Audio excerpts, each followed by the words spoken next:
There are moments in human history so faint they almost dissolve into the dust of time, and then there are moments so small yet powerful enough to change the entire path of evolution. The story of fire, of that first spark our ancestors saw, heard, and perhaps trembled before, is one of those moments. It was an event never recorded, with no storyteller, no witnesses, only the charred remnants scattered in the earth. But from those fragments of burnt wood, from those silent traces left in the soil, our story begins. In the early 1980s, at Kubifora, a dry, sun-scorched corner of Kenya, archaeologists uncovered strange patches of red-orange earth. The color looked like the bottom layer of a fire, long extinguished. Beside it were fragments of hominin jawbone and crude stone tools dating back 1.6 million years. When they knelt down and ran their fingers across soil transformed by heat, a quiet question slipped in. Could this be the trace of fire? And if it was, could it mean our earliest ancestors once stood around these faint embers on some lonely prehistoric night? No one had an answer. Only the wind moving across the grasslands and the silent evidence resting beneath their feet. Fire, before it was ever tamed, was a wild creature. It came from lightning, from dry branches, from forest fires sweeping across the savanna. Maybe our ancestors found it that way, a smoldering tree after a storm, a small patch of flame still breathing in the wind. At first, they only watched, cautious, unsure. Then they discovered its power, warmth, light, protection from the darkness and the predators that hunted within it. Slowly, they learned to keep it, to pick up a burning branch, to carry it, to guard it as if guarding their own lives. This was the primordial spark, humanity's first great discovery. Not stone tools, not language, but fire. Fire was the first tool that breathed, that devoured, that grew. It allowed cooking, turning tough, sinewy raw meat into something soft, something digestible. It shielded us from the crushing weight of night. It brought people together, to warm, to share, to learn how to live as a group. From one tiny flicker on the savanna, fire opened the path to the first societies, the first gatherings, the first shared glances, the first stories told without words. Without fire, we might never have become human. But archaeological evidence of fire is a difficult keeper of truth. It doesn't stay the way stone tools stay. Ash drifts away, charcoal washes out, and fire, by its very nature, disappears. That is why many researchers believe our ancestors may have used fire hundreds of thousands of years before we ever found proof of it. At Kubifora, later excavations uncovered heat-altered stone and clusters of charred bone, a crucial sign that these were intentional small fires, not accidents from sweeping wildfires. But then, there's the strange part. The only hominin fossil there belonged to Paranthropus boisei, a species with a small brain. Yet the tools and fire evidence matched Homo erectus, the first of our kind with large bodies, large brains, and the ability to migrate across continents. Homo erectus, around 1.89 million years ago, walked out of Africa, reaching Georgia, then Southeast Asia. They had smaller teeth, lighter jaws, traits that suggest they weren't eating the tough raw meats their ancestors chewed. But here's the paradox. Clear evidence of regular cooking appears hundreds of thousands of years after Homo erectus evolved. So what really happened? Did they cook? Did they only use fire in other ways? Or has time erased the answers? That question hangs over the earth like a note, that never got the chance to sound. In South Africa, Wonderwork Cave offers clearer proof. Burned bone and plant material from roughly 1 million years ago. In Israel, at Geshebenot Yaakov, ghost hearths, small fire spots without stone rings, appear across 790,000 years of occupation. The hominins living there didn't just use fire, they seem to have mastered it, able to create it whenever they needed it. Widespread cooking shows up even later, around 350,000 to 400,000 years ago at Kesem Cave. There, a large hearth, set in the center of the cave, was reused hundreds of times. Around it lay bones chopped and burned, clear evidence of routine roasting. These hearths changed everything: diet, body, society. Because fire doesn't just feed the body, it feeds the mind. It doesn't just cook food, it cooks thought. Fire made people stay together longer each night. It created free time, time to share, to teach children, to watch one another, and maybe to dream for the first time. Fire bonded the earliest groups into the earliest communities. With fire, they no longer had to run from the darkness. They could remain together. And staying together is the first step toward every society that followed. Fire shaped the first settlements. Fire lit the dawn of complex civilizations. When our ancestors gathered around the flames, they learned to trust. When they cooked, they learned to share. When they pushed back the night, they learned to imagine the future. In Europe, sites like Beech's Pit and Schöningen show that around 400,000 years ago, Homo heidelbergensis used fire to endure the cold. But strangely, in other equally cold regions, there are no fire traces at all. The story only deepens. Some places kept fire, others didn't. Some groups relied on it, others survived through different means. But scattered or not, clear or faint, one truth stands untouched. One day, somewhere in Africa, a hominin bent down before a tiny flame and chose to keep it alive. That decision changed everything: our body size, our growing brain, our first communities, our great migrations, our complex societies. All of it traces back to that moment when humans first tamed fire. And if we listen long enough, deep enough, maybe in the crackling of a campfire today, we can still hear the breath of that primordial spark, the echo of the first night our ancestors stood around the light, and from that glow stepped out of prehistory and into the age of humankind. From that moment on, human history took a different turn. Fire cooked food, softened meat, unlocked energies that nature had hidden in every sinew, every leaf, every hunted animal. Fire drove away predators, warmed the long nights, gathered scattered humans into communities. But fire didn't stop at warmth.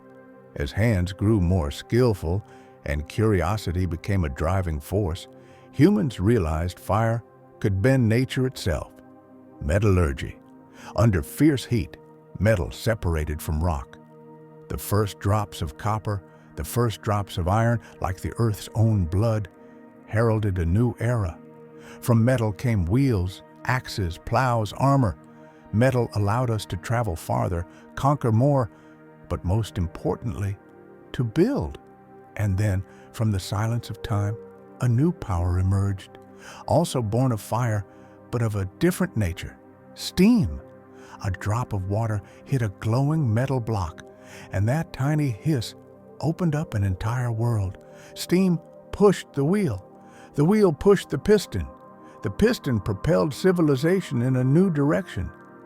The Industrial Revolution began, not with thunder, but with the breath of steam.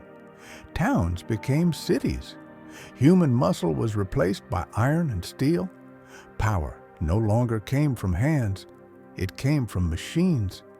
Then came electricity, the invisible fire running through metal, illuminating the night and opening an era humanity had never dared imagine. Telephones, Edison lights, telegraphs, every tiny pulse of electricity lighting the path for the world. And when humans touched nuclear energy, they placed their hands on the very core of matter, a force both magnificent and dangerous, capable of creating the light of 1,000 suns or the darkness of an entire century. The more energy we harnessed, the stronger our machines became. The stronger they grew, the more they transformed society. Workshops became factories. Factories became production lines. Production lines became robots. For the first time in history, humans created things to work for them. But as machines did more and more, a big question began to echo, quietly but persistently. What happens when machines are not only powerful, but also intelligent? To answer that question, humanity had to step into a new current, the information age. At first, information moved very slowly. Telex tapped out each character across continents. Computers filled entire rooms performing simple calculations. But those large, clunky machines were giving birth to a new world, a world no one realized existed until it was too late to turn back. Then the internet connected every brain on the planet into a single network.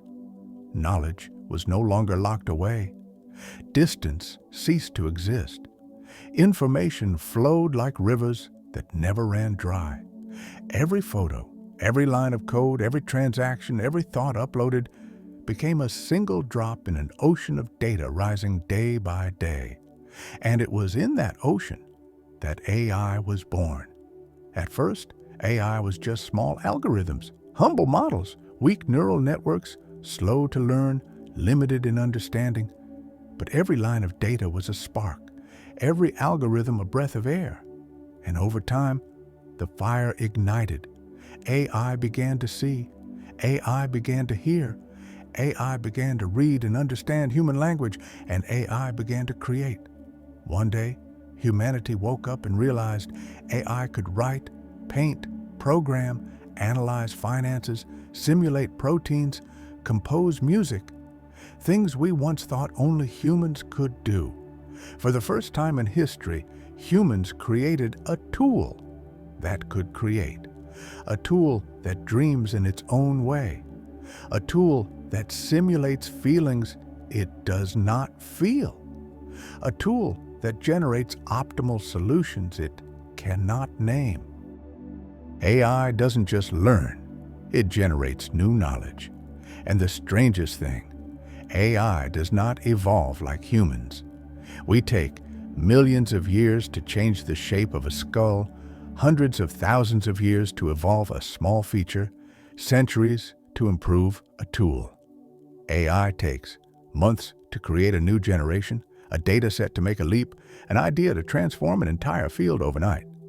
AI does not need DNA, does not need sleep, does not need oxygen, does not need time to adapt. AI evolves by logic, by code, at the speed of light. And the big question slowly emerges. What happens when the tool becomes smarter than the one who created it? The moment AI began writing poetry, explaining philosophy, forming scientific hypotheses, simulating emotions, we paused almost unconsciously and asked ourselves, what makes humans human? Is it intelligence? Is it the ability to solve problems? Or is it the capacity to look up at the night sky and ask, where do we come from? AI reminds us dexterity is not uniquely human. Creativity is not a human privilege. Intellect is not the sole domain of humanity. What makes us different, perhaps, is the meaning we assign to the world. We do not just create stories, we live within them. AI, through deep learning, sees the world across billions of data points. Generative AI creates things that have never existed. Multimodal AI listens, sees, reads, synthesizes, like a being with many senses. Autonomous AI can plan and act without step-by-step instructions. AI is no longer just lines of code. It becomes a thinking partner, a new entity, not biological, yet no longer mindless. And then, as the first lights of thinking machines flickered in the darkness of the new century, ethical questions began to emerge, not loud, not violent, but quiet, like wind through a nighttime forest. They forced humanity to pause and look deep within itself. Responsibility. If an AI system makes a mistake, who is accountable? The engineer who built it? The person who uses it? Or society itself for allowing it to exist? Power. Who will own the smartest, the strongest models? A nation, a corporation, or a group of people never elected? Then bias. Because AI learns from us, will it reflect our prejudices, our injustices, the shadows of human history? The next question touches the silent fear of millions. What happens to work when tireless machines can do it faster, more accurately? Where will the role of humans shift? And after all, the deepest question, like a sharp blade cutting into the ego, what place do we still hold in a world where AI can create, write poetry, paint, discover scientific truths, sometimes better than we ever could?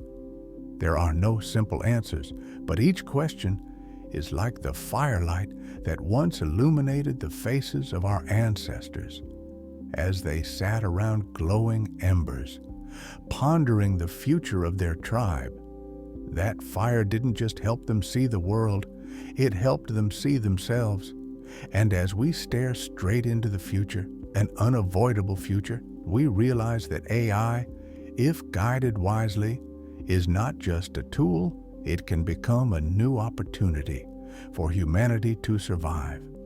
AI can design proteins in minutes, opening doors to cure diseases that once baffled us for centuries.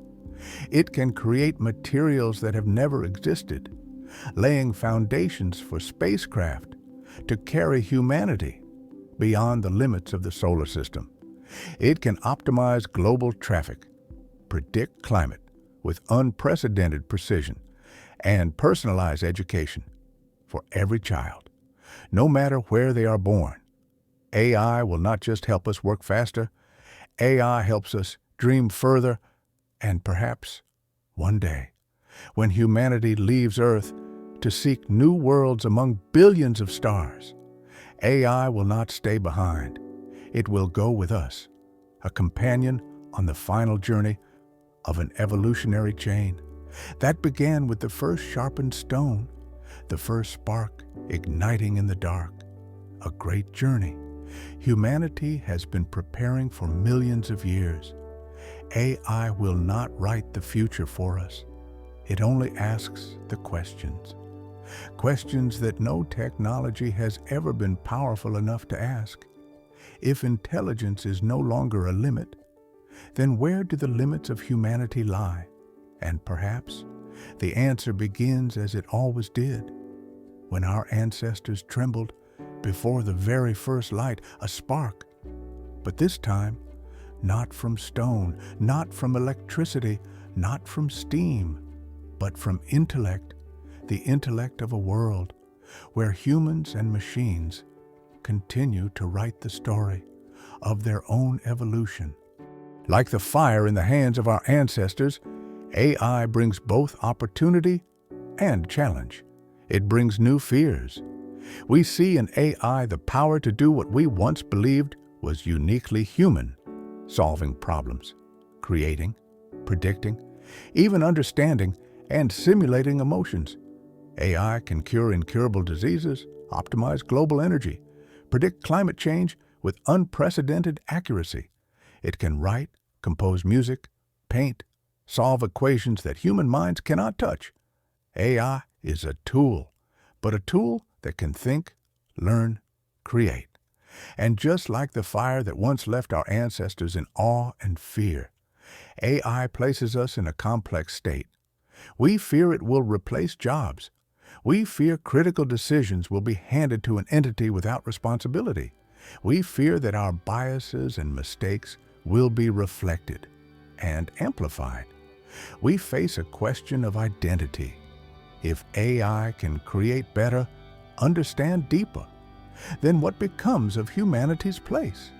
Are we still the primary agents, or merely overseers, guides, coexisting alongside an intelligence we cannot fully control? But opportunity, like fire, is limitless. The light of AI can illuminate corners we could never see. It can open doors we once thought didn't exist. It can help humanity surpass biological limits, explore the universe, improve life on Earth, redefine creativity and understanding. It gives us the chance to dream further, to explore new horizons of knowledge, to collaborate with another form of intelligence, and in the process, to learn more about ourselves, our patience, our curiosity, the meaning of existence and creation. The parallel between the lives of our ancestors and ours today is clear. Both faced immense power, a force that is both a tool and a challenge, one that can save and one that can destroy. Ancestors learned to confront fire, to understand it, to control it. We must learn to cooperate with AI, to set boundaries, to guide an intelligence without being surpassed. Every step requires consideration, prediction, responsibility. Both faced fear, fear of losing control, fear of power becoming tyranny, fear that forces beyond comprehension could destroy life. And both face opportunity, fire-enabled society, culture, knowledge.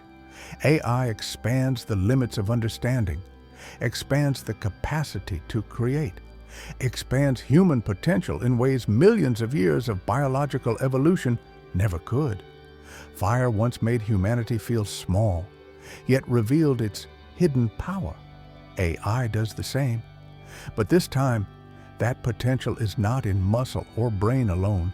It lies in the collaboration between humans and the intelligence we have created. And like fire circling the first human gatherings, sparking stories, sharing experience, shaping rules, culture, AI is shaping our modern circle, digital communities, global knowledge networks, intricate interactions between human and machine. It makes us question responsibility, ethics, and self-worth.